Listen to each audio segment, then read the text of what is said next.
whatever, wherever and however was conceived or fancied by the infinite consciousness during that first creation, all that has remained there and in that manner and with those characteristics even now.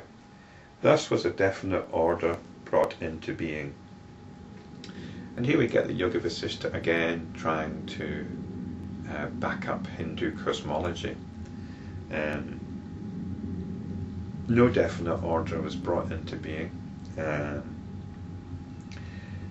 Definite order is characterized by the cognitive process, by the objectifying faculty whereby we construct objects and relationships between these objects. In fact, this order is inherent in infinite consciousness. Well, this tendency to create order is inherent in infinite consciousness. All these objects and their characteristics were potentially present in it even during the cosmic dissolution. Into what else could they dissolve? So, in other words,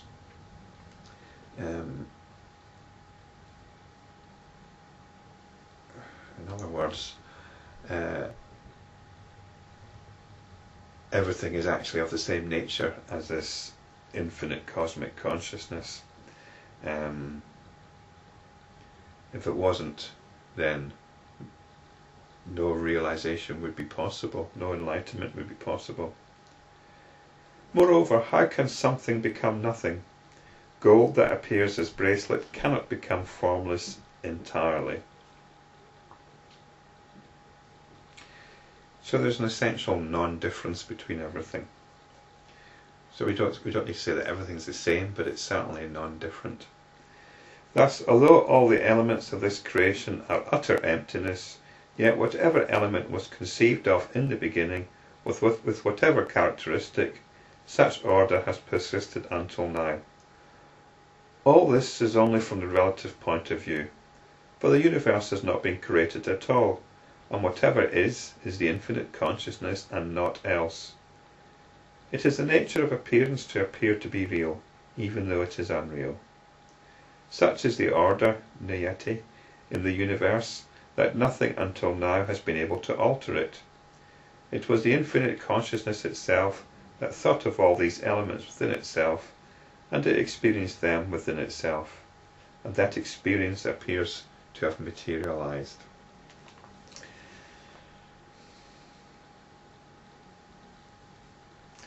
I think materialization gives a strange impression. It's like it's materializing out of nothing.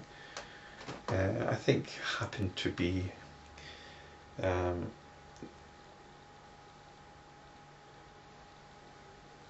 everything just happens to be. It doesn't materialize, it just happens to be.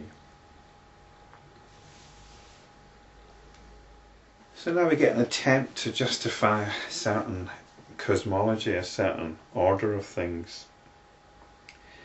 And this passage, I think, is not particularly useful or enlightening, so let's just pass through it quite quickly.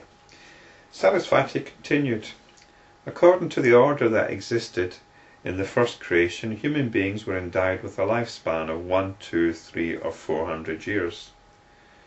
The shortening or the lengthening of the lifespan is dependent upon the purity or impurity of the following factors: country, time, activity, and the materials used and consumed.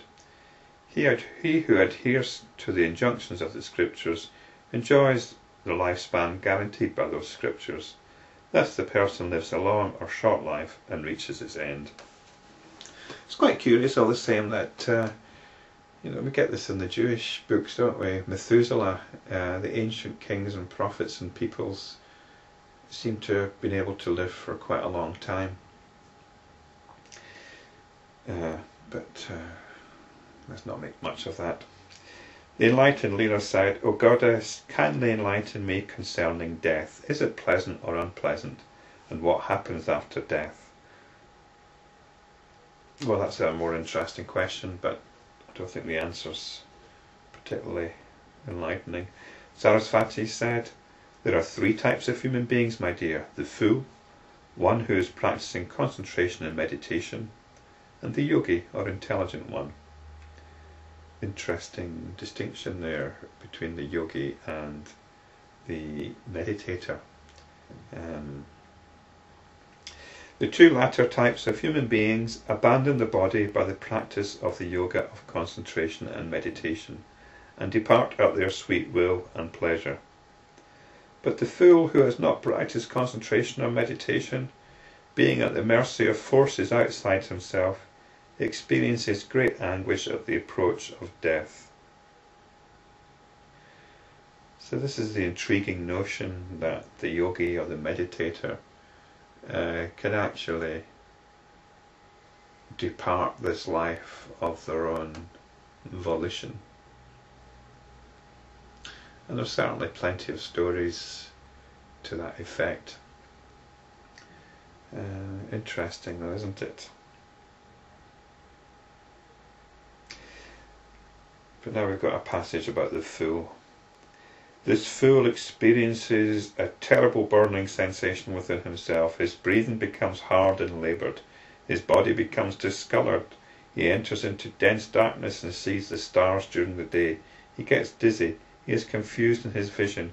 He sees the earth as space and the sky as the solid earth.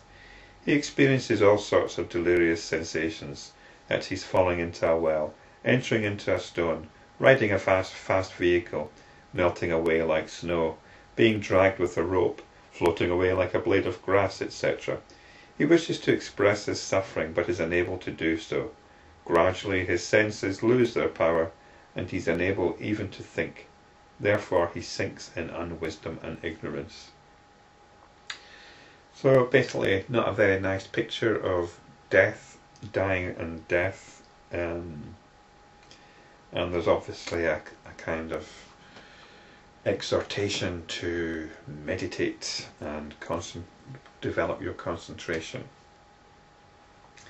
The enlightened Leela asked, though every person is endowed with the 8 limbs, why does he experience all this agony and ignorance? Sarasvati replied, such is the order established in the beginning of creation by the infinite consciousness. When life breath does not flow freely, the person ceases to live. But all this is imaginary. That's good to know, it's all imaginary. How can infinite consciousness cease to be? The person is nothing but infinite consciousness. Who dies and when? To whom does this infinite conscious belong and how? Even when millions of bodies die, this consciousness exists undiminished. So in other words, even the fool has got nothing to worry about. This classification is only notional. Nothing ultimately dies and nothing is ultimately born, because it is all of the nature of dream.